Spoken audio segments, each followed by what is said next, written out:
सभी को जय मसीह की। परमेश्वर पिता का हृदय से धन्यवाद हो आज के दिन के लिए जो खुदावंद ने हमें दिया है। ये वास्तव में परमेश्वर का ही अनुग्रह है जो परमेश्वर ने अब तक हमको संभाला और हमारे जीवन में एक और नया दिन दिया। और जो हम मनन करने जा रहे हैं परमेश्वर के वचन से, वो इस बात पे निर्भर करता है कि आज का जो थीम है, आज का जो टॉपिक है, वो ये है परमेश्वर की बुलाहट को समझना। परमेश्वर की बुलाहट को समझना।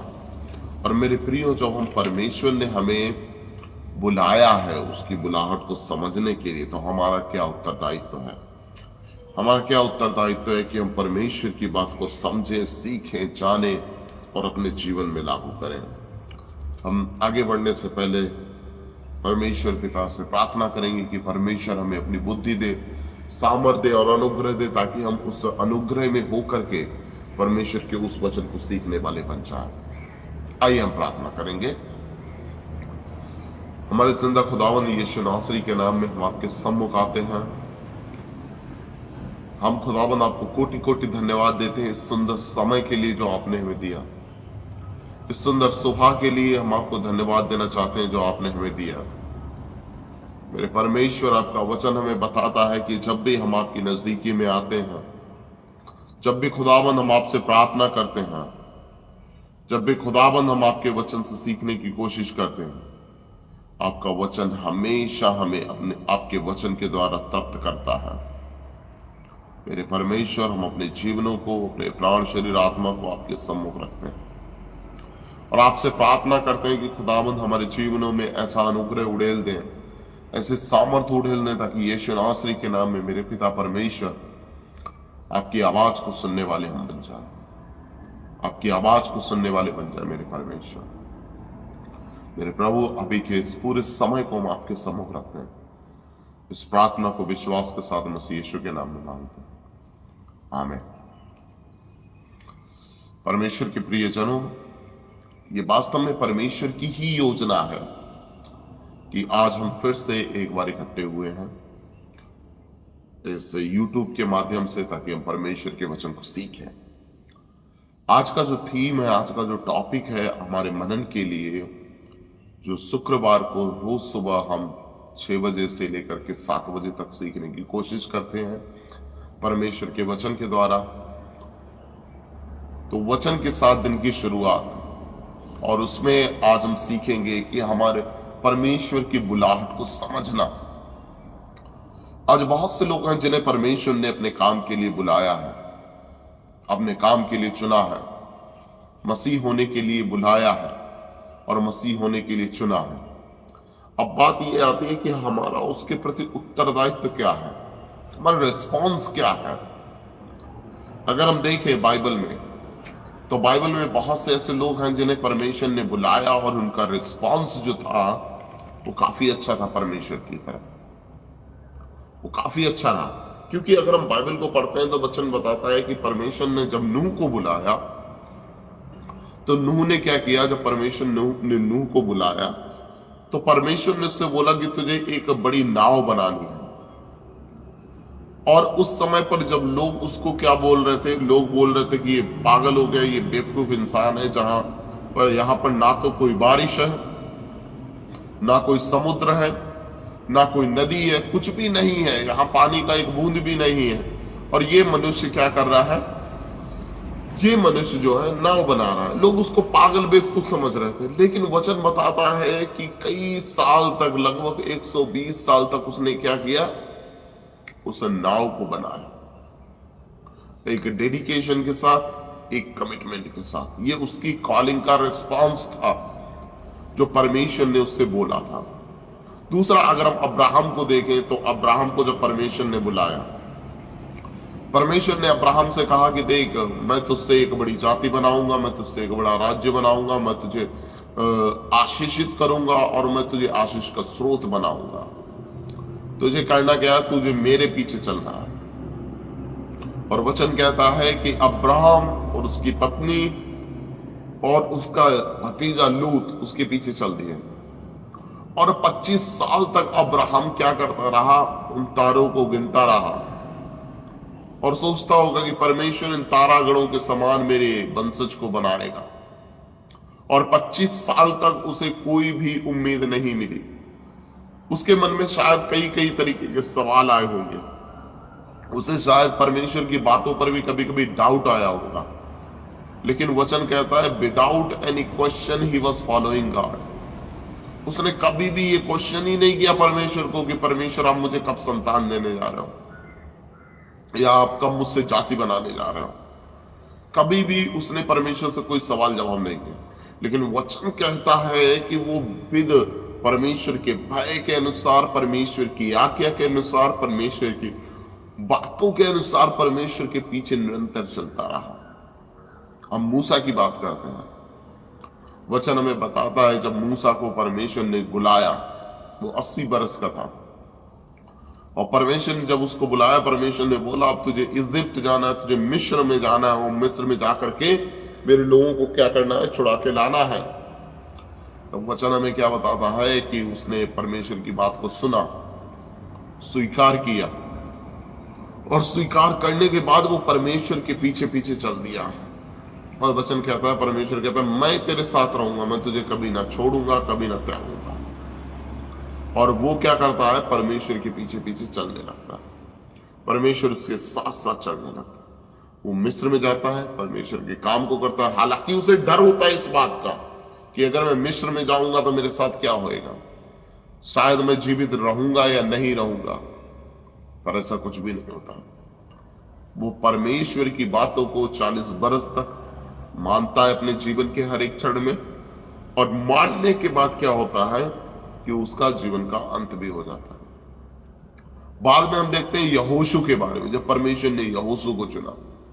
यहोशू भी विश्वास योग्यता के साथ परमेश्वर के साथ चलता रहता, परमेश्वर की बात को मानता रहता, परमेश्वर के सामने रहता।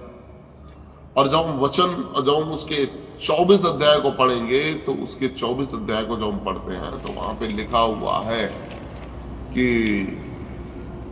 यहोशू कहता है इस्राएलियों से कि आज तुम चुन लो, तुम किसकी सेवा करोगे। तुम अन्य देवी देवताओं की सेवा करोगे जो अब तक मतलब कि जिनकी तुम पूजा करते आए हो, या उस यहोवा परमेश्वर की सेवा करोगे जिसने तुम्हें मिस्र से निकाला, मिस्र की गुलामी से निकाला, तुम्हें लोगों के बीच में जिन्होंने तुम पे युद्ध किया, तुम्हें सताया, उनसे बचा करके लाया, तुम किनकी सेवा करोगे। लेकिन वो कहता मैं और मेरा घराना क्या करेगा, हम तो अपने परमेश्वर की ही सेवा करेंगे। वो कहता मैं और मेरा घराना क्या करेगा, परमेश्वर की सेवा करेंगे।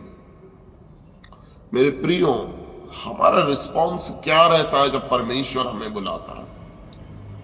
हमारा रिस्पॉन्स क्या रहता है जब परमेश्वर हमें बुलाता है या बुलाने की कोशिश करता है? हम सब जानते हैं कि परमेश्वर ने क्या किया, हम सबको बुलाया, और आज हम अपने आप को मसीह कहलाते हैं। तो परमेश्वर ने हमें क्यों बुलाया? पहली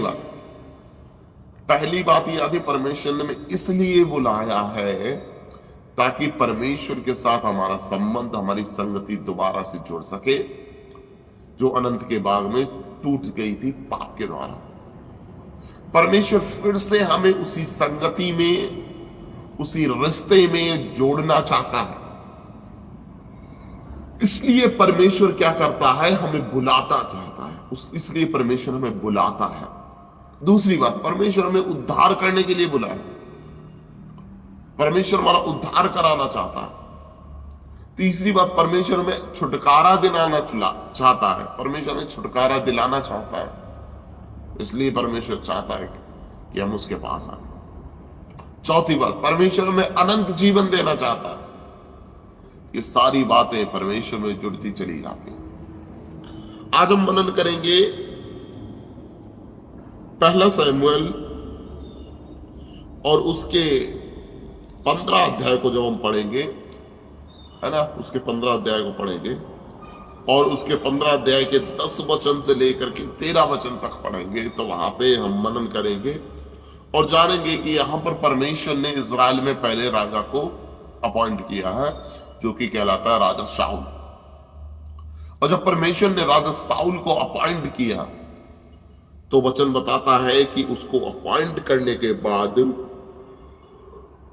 परमेश्वर क्या हुआ, परमेश्वर बहुत निराश हो गया, क्योंकि वचन क्या कहता है कि तब यहोवा का यह वचन शमूएल के पास पहुंचा। मैं 10 वचन से पढ़ रहा हूं, उसमें लिखा है तब यहोवा का यह वचन शमूएल के पास पहुंचा।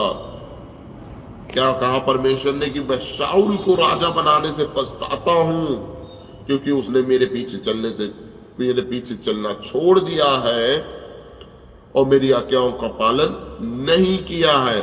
तब शमूएल का क्रोध भड़का और वह रात भर यहोवा को दुहाई देता रहा। अब देखो, परमेश्वर ने शाऊल को राजा के रूप में अपॉइंट किया, लेकिन वचन हमें क्या बताता है कि वो परमेश्वर उससे क्या हो गया, नाराज हो गया। परमेश्वर कहता है कि शाऊल ने मेरे पीछे चलना छोड़ दिया, मेरी आज्ञाओं को मानना छोड़ दिया। अब मेरे प्रियो, सबसे पहले हम थोड़ा बात को समझते हैं। अब अगर हम शमूएल के बारे में ही जानना चाहते हैं, तो जब हम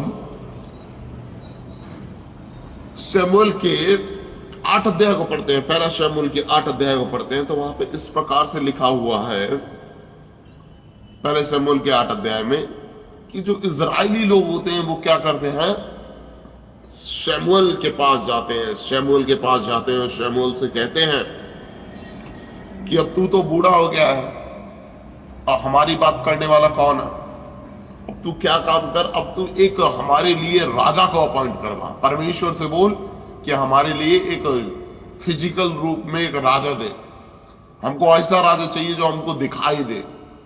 और इससे पहले वचन बताता है कि परमेश्वर इस बात से बहुत क्रोधित होता है जब वो एक राजा की डिमांड करते, क्योंकि अब तक परमेश्वर उनका राजा था, अब तक परमेश्वर उनको संभाल के चलता था, उनको चलाए चलता था, परमेश्वर उनकी देखभाल करता था, परमेश्वर उनकी हर जरूरत को पूरा करता था, परमेश्वर उनके लिए हर एक जरूरत को पूरा कर करके परमेश्वर क्या करता था, परमेश्वर उनकी हर एक शत्रुओं से उनको बचा करके रखता था और परमेश्वर उनका राजा कहलाता था। और वचन कहता है कि जब वो इस बात को एक डिमांड के रूप में लाते हैं शमूएल नबी के पास, कहते हैं कि परमेश्वर से क्या कर, विनती कर, प्रार्थना कर, हमें भी एक ऐसा राजा दे जो हमको दिखाई दे, क्योंकि परमेश्वर हमको दिखाई नहीं देता।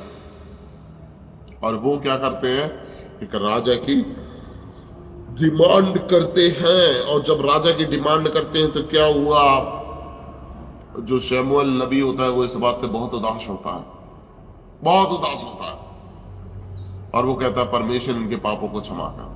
और उससे भी ज्यादा परमेश्वर निराश होता है। परमेश्वर कहता है कि उन्होंने मुझे राजा के रूप में अस्वीकार किया है, मैं उनको अब तक लिए चला, मैं उनको अब तक संभालते रहा, उनकी हर एक जरूरत को पूरा किया।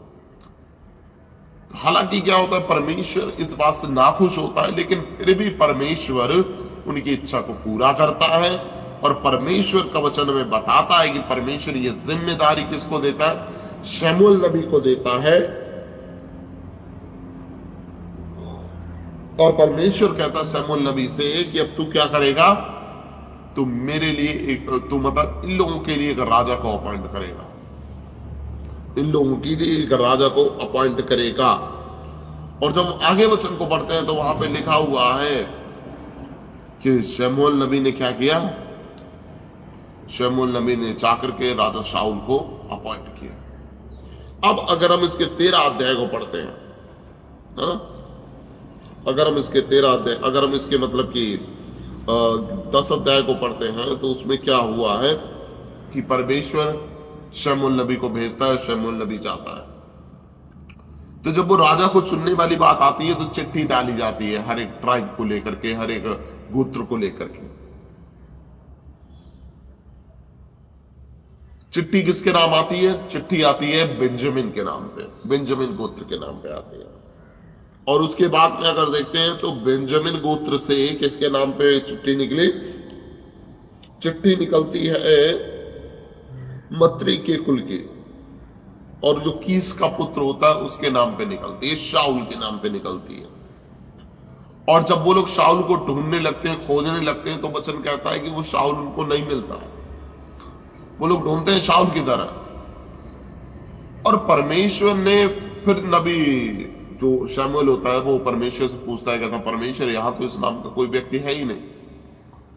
परमेश्वर कहता वहां सामान कुछ रखा हुआ है, उसके पीछे वो छुपा हुआ है, उसको निकाल के लाओ। परमेश्वर कहता वो सामान जो रखा हुआ है ना, उसके बीच में वो छुपा हुआ है, उसको निकाल के लाओ। क्योंकि जब हम 10 अध्याय, पहला शमूएल के 10 अध्याय के 22 और 23 वचन को पढ़ते हैं तो वहां पे लिखा हुआ है, तब उन्होंने फिर यहोवा से पूछा, यहां क्या यहां कोई और आने वाला है? यहोवा ने कहा, सुनो वो सामान के बीच में छुपा हुआ है। तब वे दौड़कर वहां से लाए और लोगों के बीच में खड़ा किया।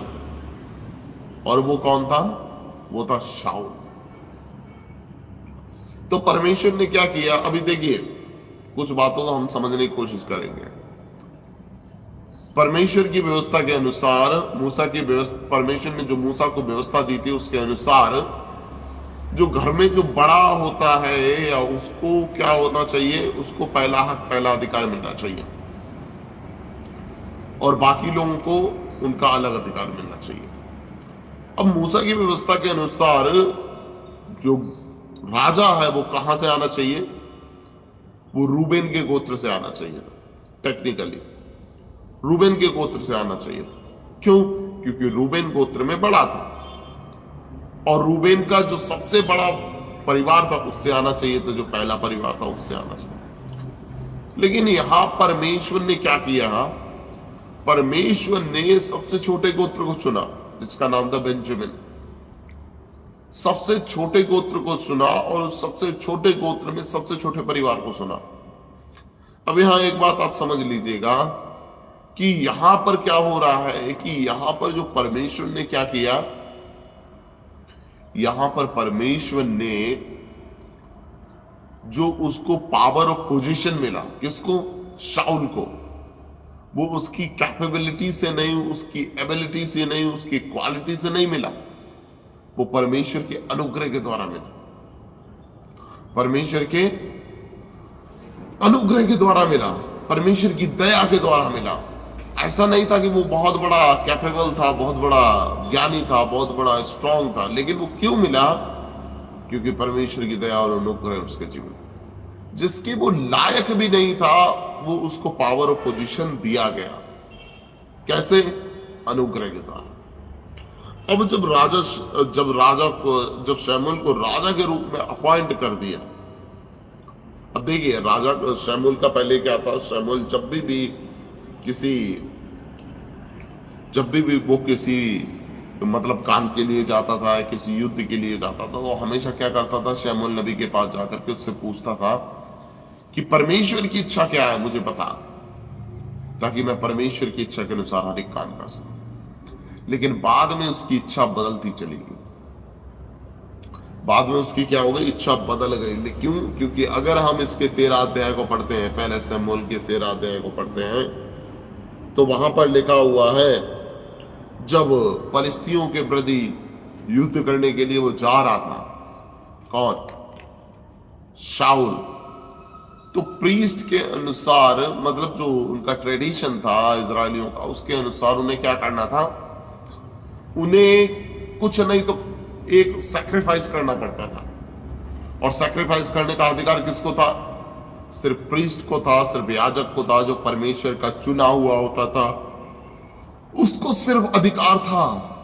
और वचन कहता है कि यहां पर फिर क्या हुआ कि जब शाऊल राजा था, वो उस बात का इंतजार करता रहा कि शमूएल नबी आ जाएगा, आ जाएगा, आ जाएगा।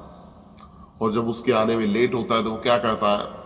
वो अपने आप ही सैक्रिफाइस लेता है और उसको बलिदान कर देता है। और जब शमूएल नबी आता है तो इस बात से बहुत नाराज होता है।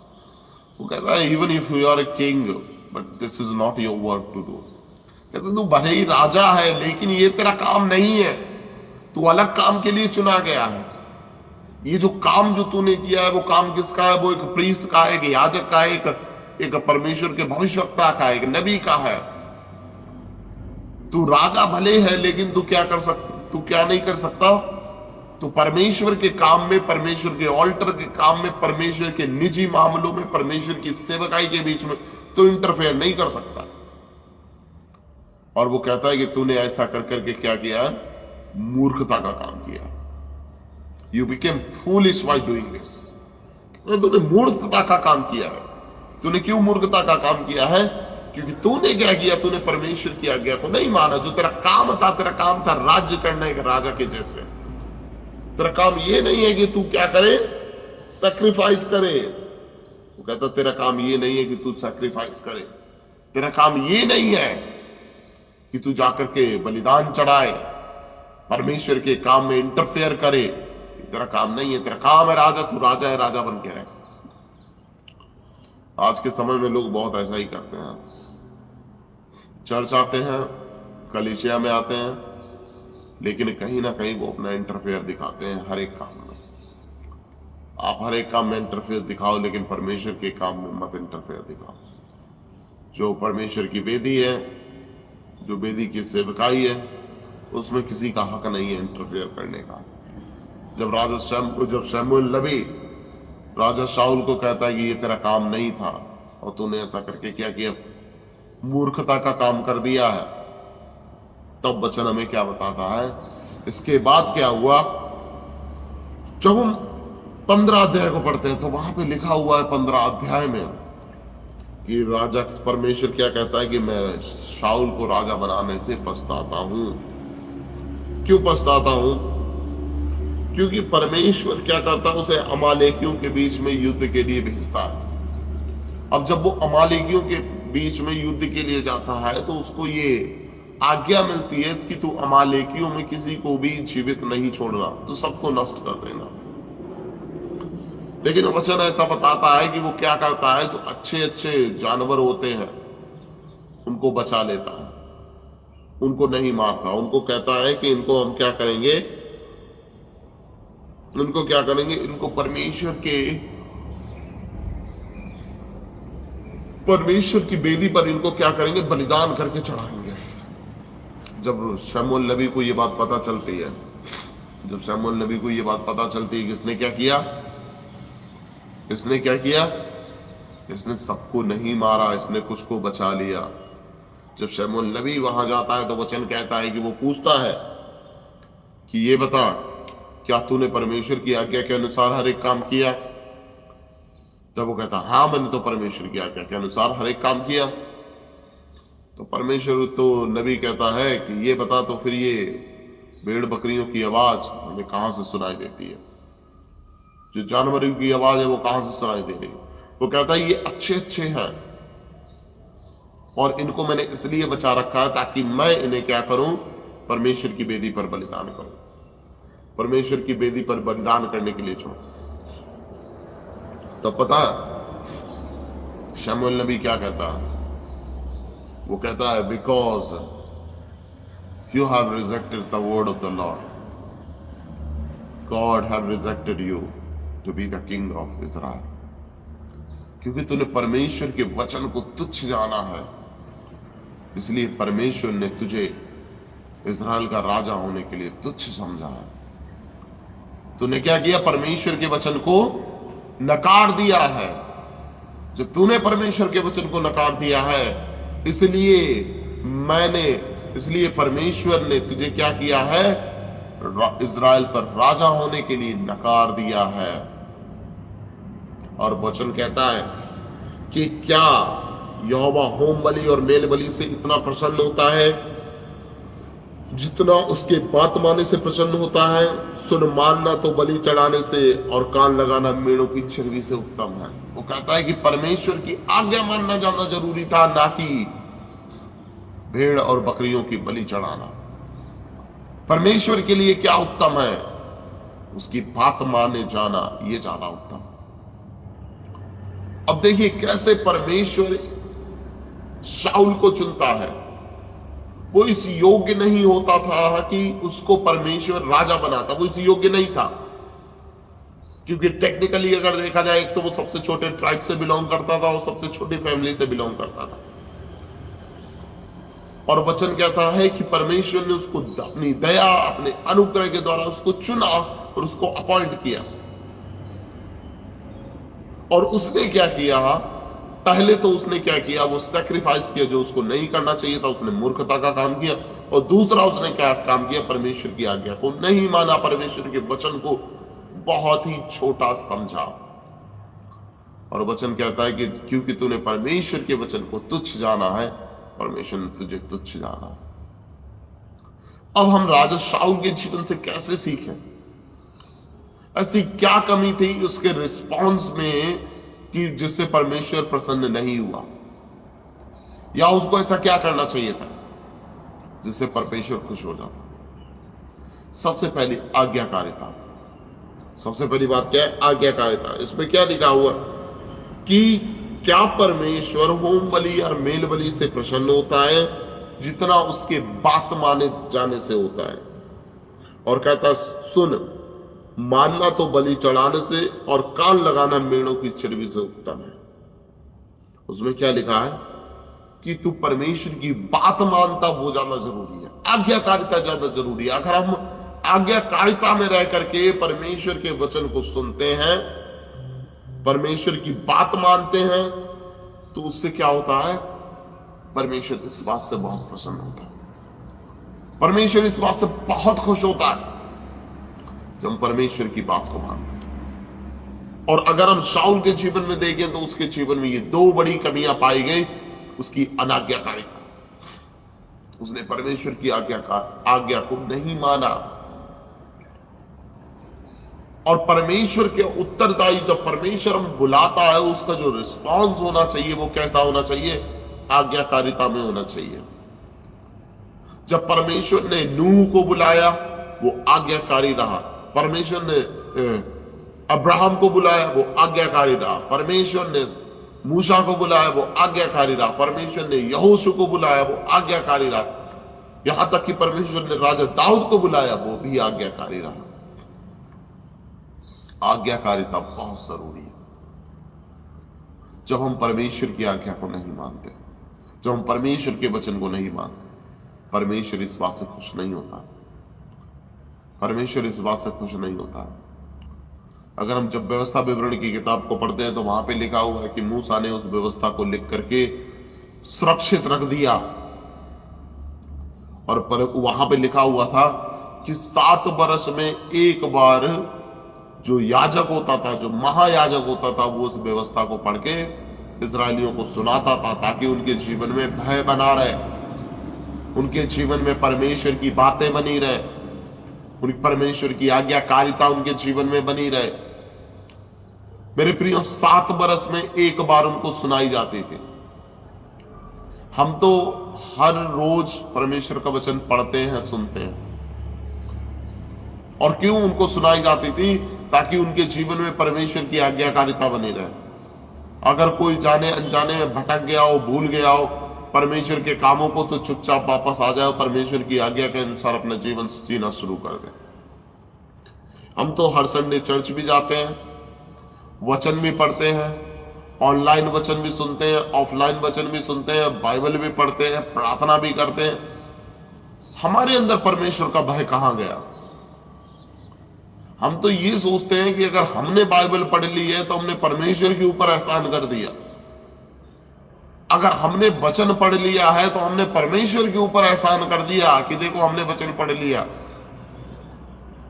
अगर हमने 5 मिनट बैठ के प्रार्थना कर ली तो हम सोचते हैं कि हमने परमेश्वर के ऊपर एक बड़ा एहसान कर दिया क्योंकि हमने 5 मिनट प्रार्थना कर ली। वो डर और वो भय नहीं है, वो आज्ञाकारिता नहीं है। परमेश्वर उस आज्ञाकारिता को चाहता है।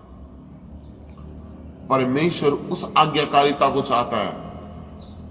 और परमेश्वर कहता है, क्या कहता है? कि मैं इस बात से प्रसन्न होता हूं कि मेरी बात मानी जाए। मैं इस बात से प्रसन्न होता हूं कि लोग मेरी बात को सुने, ग्रहण करें और उसे जीवन में लागू करें। परमेश्वर इस बात से प्रसन्न होता है। जब इसको राजा शाऊल को जब वो सैक्रिफाइस नहीं करना चाहिए था, फिर भी उसने किया। जब उसको परमेश्वर की आज्ञा के अनुसार हर एक जानवर को भी क्या करना चाहिए था? मार देना चाहिए था, लेकिन फिर भी उसने उसको क्या किया? जीवित छोड़ दिया। तो क्या हो गया मेरे प्रियो? हुआ ये, परमेश्वर उससे अप्रसन्न हो गया। अगर आप चाहते हैं कि आपके जीवन में परमेश्वर की परमेश्वर का अनुग्रह बना रहे, परमेश्वर की सामर्थ काम करती रहे, परमेश्वर का प्रेम बना रहे, उसकी योजनाएं बनी रहे, तो जरूरी ये है कि उसके आपके जीवन में आज्ञाकारिता बनी रहनी चाहिए। जो भी आप परमेश्वर का वचन सुनते हैं, परमेश्वर का वचन मानते हैं, परमेश्वर का वचन पढ़ते हैं, वो आपके जीवन में काम करना चाहिए। शाऊल के जैसे नहीं होना चाहिए कि सुना तो लेकिन दूसरी तरफ से निकाल दिया।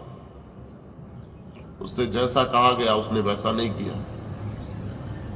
इससे पहले क्या होता था मेरे प्रियो, राजा शाऊल जब भी उसे कुछ काम के लिए जाना होता था, वो पहले परमेश्वर के नबी के पास जाता था, परमेश्वर के दास के पास जाता था और उससे पूछता था कि परमेश्वर की क्या इच्छा है, मुझे बता।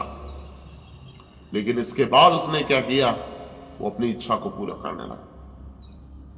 अगर आप चाहते हैं परमेश्वर हमारे और आपके जीवन से खुश रहे, तो आपको सबसे पहले परमेश्वर की इच्छा को रखना पड़ेगा।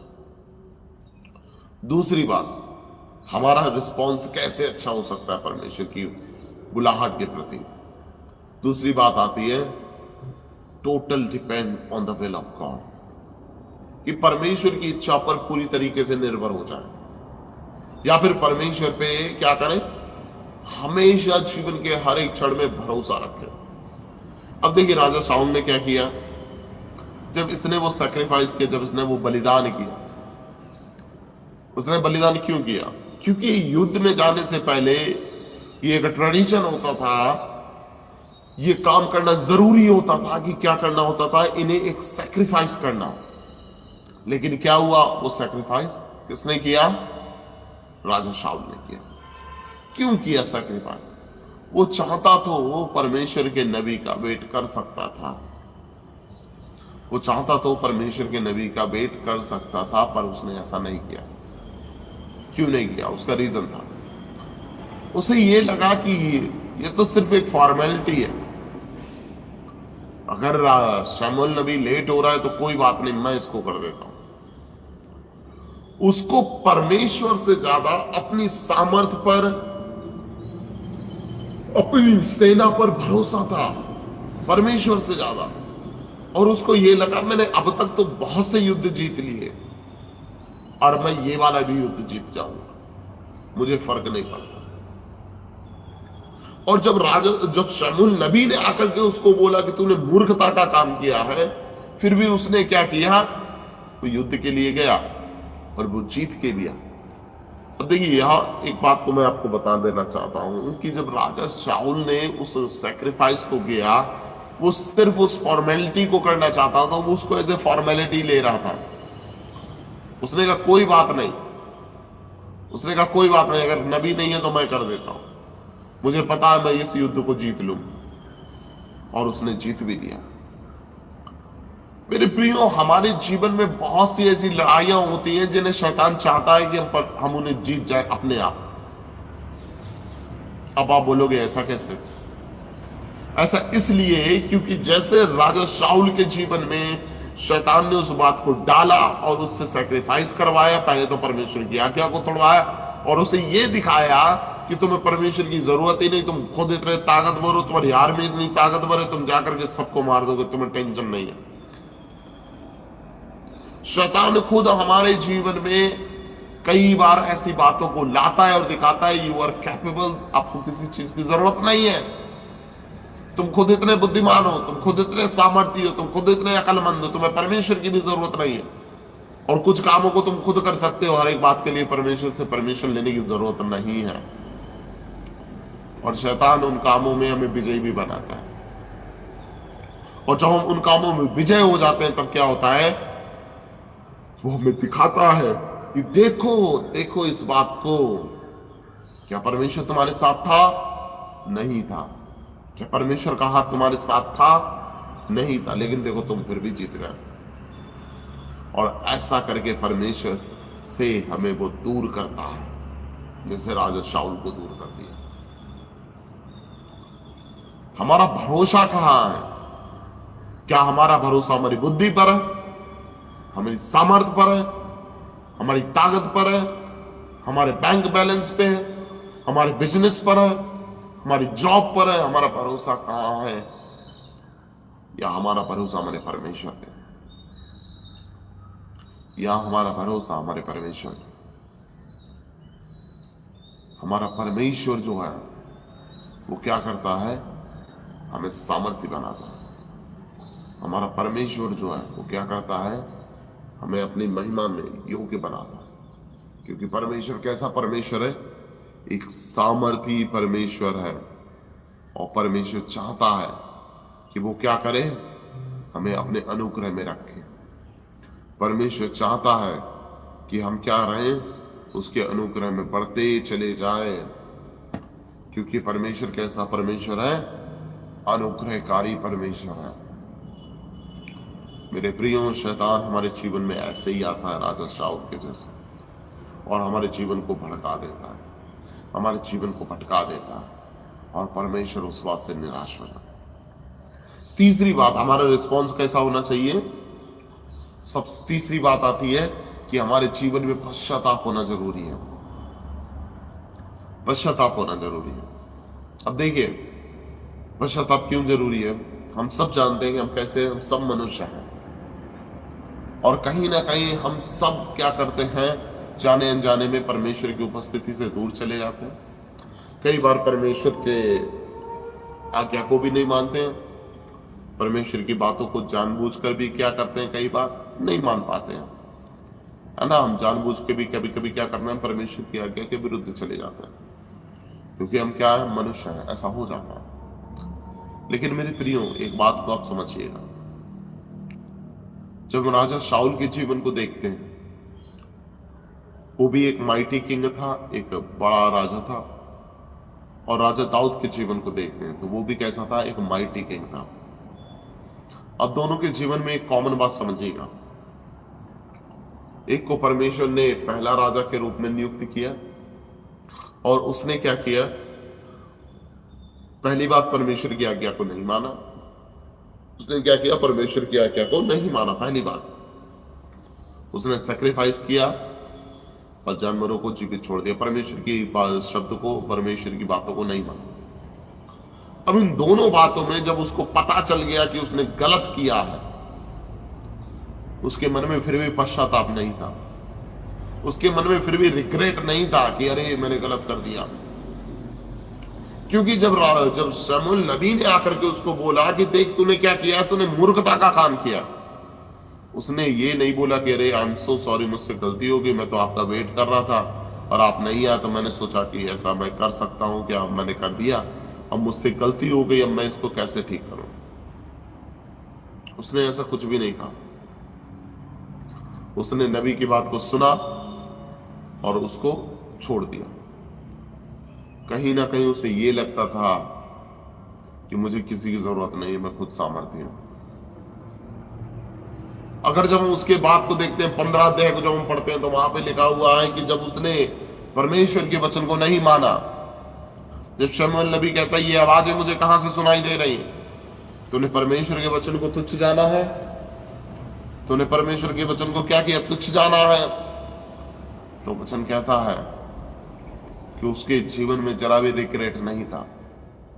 उसके जीवन में जरा भी रिग्रेट नहीं था। उसने जरा भी इस बात को ये नहीं सोचा कि अरे मुझसे गलती हो गई, अब बताओ मैं क्या करूं, मैं अपनी गलती को सुधारने के लिए क्या करूं। ऐसा कुछ भी नहीं दिखाई देता। जब हम राजा दाऊद की बात करते हैं, उसने भी पाप किया, उसने भी एक बड़ा पाप किया।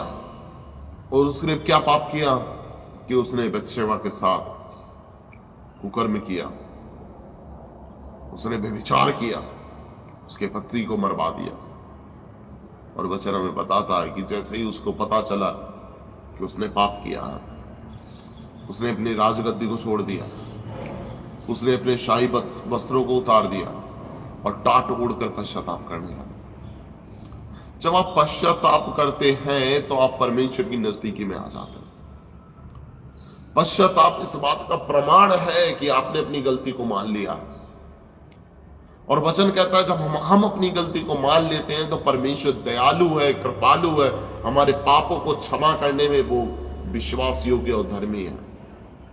जब हम अपने पापों को मान लेते हैं और हमारे पापों को मान लेना ही बहुत अच्छी बात है। हमारे पापों को मान लेना ही क्या है? अच्छी बात है। पश्चाताप करना अच्छी बात है। अगर राजा शाऊल पश्चाताप कर लेता तो शायद उसका नाम इज़राइल के महान राजाओं में से एक होता, जैसे राजा शाऊल का नाम था। क्योंकि उसने पश्चाताप नहीं किया, इसलिए राजा शाऊल अच्छे राजाओं में नहीं गिना जाता। राजा दाऊद ने पश्चाताप किया और राजा दाऊद क्या हो गया? एक आज्ञाकारी राजा बना और उसके वंशज से क्या हुआ? यीशु मसीह ने जन्म लिया। मेरे प्रियो, जब परमेश्वर ने हमें और आपको चुना है, बहुत बार ऐसा होता है मनुष्य होने के नाते हमारे जीवन से छोटी छोटी गलतियां हो जाती हैं, हम परमेश्वर की उपस्थिति से दूर हो जाते हैं, लेकिन पश्चाताप करना बहुत जरूरी है। पश्चाताप हमें क्या करता है? परमेश्वर की नजदीकी में लाता है। पश्चाताप हमें इस बात को दर्शाता है कि हमें अपनी गलती का एहसास है। पश्चाताप हमें बहुत चीजों को परमेश्वर की नजदीकी में लेकर जाता है। मेरे प्रियो, अब सवाल यह आता है कि जब हम परमेश्वर की संतान हैं, हम मसीह हैं, हम परमेश्वर के प्रिय पुत्र यीशु मसीह के नाम में हमने बपतिस्मा लिया है, हम उसकी देह और रक्त में सहभागी होते हैं, तो अब क्या करना चाहिए? वचन कहता है क्या ये ऐसा करना चाहिए कि हम बहुत पाप करें ताकि अनुग्रह बहुत हो? और वो कहता है ऐसा बिल्कुल भी नहीं, ऐसा कदाप भी नहीं करना है। क्यों नहीं ऐसा करना है? क्योंकि हमें क्या करना है? हमें परमेश्वर के वचन को मानना है, आज्ञाकारिता में बने रहना है, परमेश्वर पर भरोसा रखना है, विश्वास रखना है। जब हम उस पर भरोसा रखेंगे, विश्वास रखेंगे, तो क्या होएगा? परमेश्वर हमसे प्रसन्न होएगा, परमेश्वर पछताएगा नहीं। क्या हमारे जीवन को देख करके परमेश्वर ये कहता है कि इसको मैं अपना बेटा और बेटी बनाने से पछताता हूं? या मैं इससे कहता हूं कि ये मेरा प्रिय पुत्र है, ये मेरी प्रिय पुत्री जिससे मैं बहुत प्रसन्न हूं?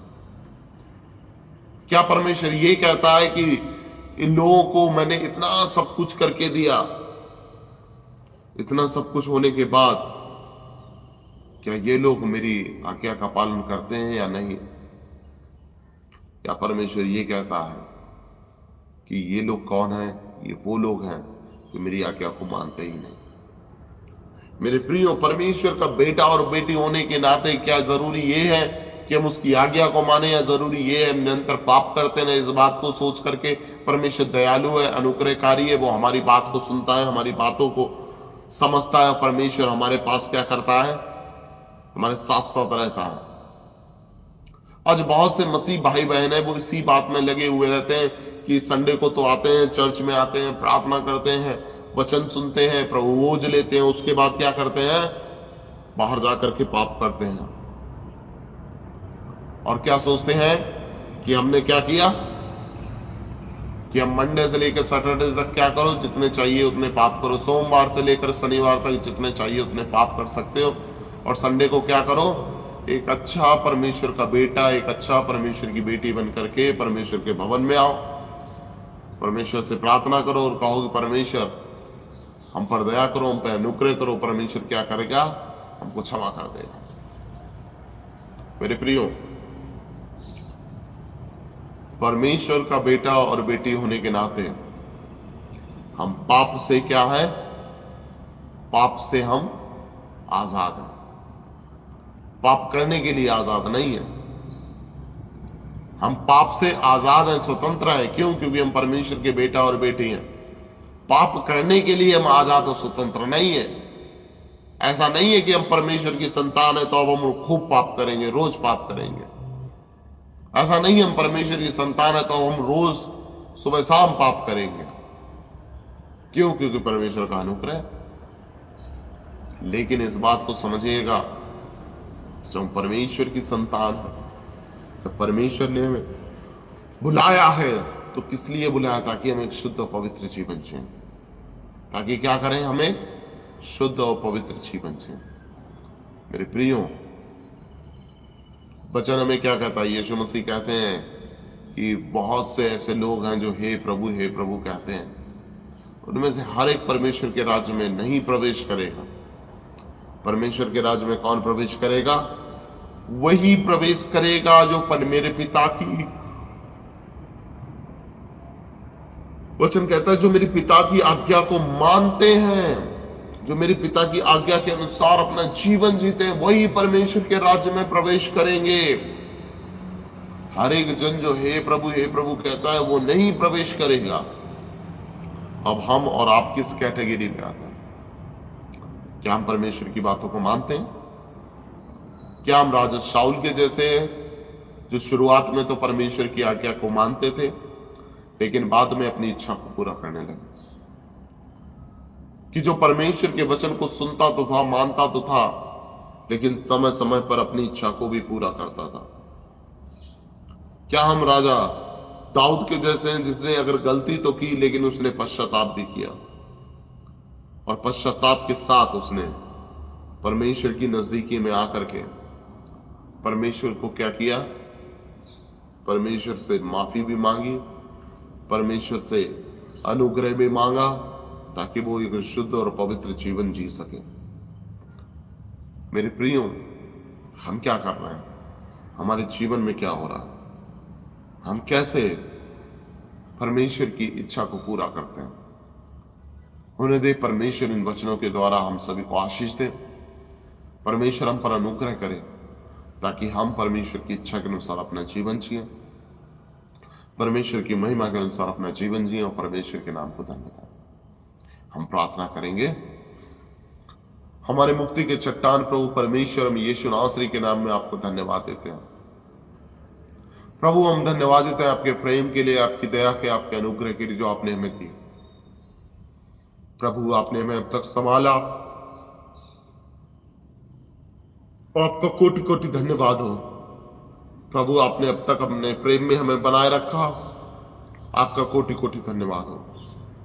मेरे परमेश्वर, होने दे जितने भी लोग इस ऑनलाइन प्रार्थना में जुड़ते हैं, उन सभी को आप आशीषित करें। और होने दे मेरे पिता परमेश्वर, जब आपने हमें अपने राज्य की महिमा के लिए चुना है, तो पिता होने दे हम आपके अनुग्रह, आपकी दया में अपने जीवन को जीते चले जाएं। और होने दे मेरे पिता परमेश्वर, आपकी इच्छा हमारे जीवनों से पूरी हो जाए। मेरे परमेश्वर पिता, हम विनती प्रार्थना करना चाहते हैं तमाम उन लोगों के लिए मेरे पिता परमेश्वर जो बाढ़ से परेशान है, और विशेषकर हमारी विनती प्रार्थना है पंजाब के लोगों के लिए कि परमेश्वर आप अपना हाथ को बढ़ाएं और उनके जीवन में दया को, उनके जीवन में अनुग्रह को उड़ेल दें। और यीशु मसीह के नाम में होने दे मेरे परमेश्वर कि आप उनकी सुधि लें। हर एक मेरे पिता परमेश्वर समस्या, हर एक बीमारी, हर एक परेशानी मेरे पिता परमेश्वर उनके जीवनों से यीशु नासरी के नाम में दूर जाती रहे। और मेरे पिता परमेश्वर होने दे आप उन्हें अपने मार्ग पर चलाए, अपने अनुग्रह पर चलाए और अपनी उपस्थिति को उनके जीवन में उड़ेल दें। मेरे पिता परमेश्वर, जो लोग परेशान है, दिक्कत में, परेशानी में, बीमारी में, अपने जोरावर हाथ को बढ़ाए, उन्हें छुए और पूरी रीत से चंगाई दे। मेरे पिता परमेश्वर, जब इस बात को आपने हमारे मनों में डाला कि प्रत्येक शुक्रवार को मेरे पिता परमेश्वर हम आपके वचन से सीखें, मनन करें और उसे अपने जीवनों में लागू करें, खुदावंद हमारी विनती प्रार्थना है कि आपकी दया, आपका अनुग्रह हमारे जीवन में बना रहे और निरंतर हम आपके नाम की महिमा में बढ़ते चले जाएं। मेरे परमेश्वर, आपकी इच्छाएं हमारे जीवनों से पूरी हो जाए, आपकी योजनाएं हमारे जीवनों से पूरी हो जाए। हमें ऐसा मन दे, ऐसी सामर्थ दे मेरे खुदावंद, ताकि हम आपके अच्छे बेटे और बेटियां बन सकें। मेरे पिता परमेश्वर, हम हर एक बात में आपके नाम को धन्य कहते हैं, हर एक बात में आपके नाम को महिमा करते हैं। मेरे खुदावंद, जिन लोगों के ऊपर कर्जा है, उस कर्जे को आप उनको भरने में मदद करें। जो लोग बहुत दिनों से बीमार हैं, उन्हें अपने जोरावर हाथ को बढ़ाए, छुए और यीशु नासरी के नाम में चंगाए। मेरे पिता बहुत से ऐसे कपल हैं जो संतान की मेरे पिता परमेश्वर आशीष की कामना करते हैं, उन्हें उस आशीष से मामूर करे मेरे पिता परमेश्वर। होने दे परमेश्वर, हर एक बात में आपके नाम को आदर और महिमा मिले। प्रार्थना को यीशु नासरी के नाम में मांगते हैं, आमीन। हम प्रभु की प्रार्थना करेंगे। हे हमारे पिता, आप जो स्वर्ग में हैं, आपका नाम पवित्र माना जाए, आपका राज्य आए, आपकी इच्छा स्वर्ग में पूरी होती है वैसे पृथ्वी पर पूरी हो। हमारे दिन भर की रोटी आज हमें दे, जिस तरह हमने अपने अपराधियों को क्षमा किया, आप भी हमारे अपराधों को क्षमा करें। वे परीक्षा में न लाए, हम तो बुराई से बचाएं, क्योंकि राज्य, पराक्रम, महिमा अब और सदा सर्वदा आपकी है, आमीन। अब हमारे प्रभु यीशु मसीह का अनुग्रह, परमेश्वर पिता का प्रेम और पवित्र आत्मा की सुखद सहभागिता हर एक विश्वासी के जीवन में प्रभु यीशु मसीह के दूसरे आगमन तक बनी रहे, आमीन। सभी को जय मसीह की। परमेश्वर आप सभी को आशीष दें।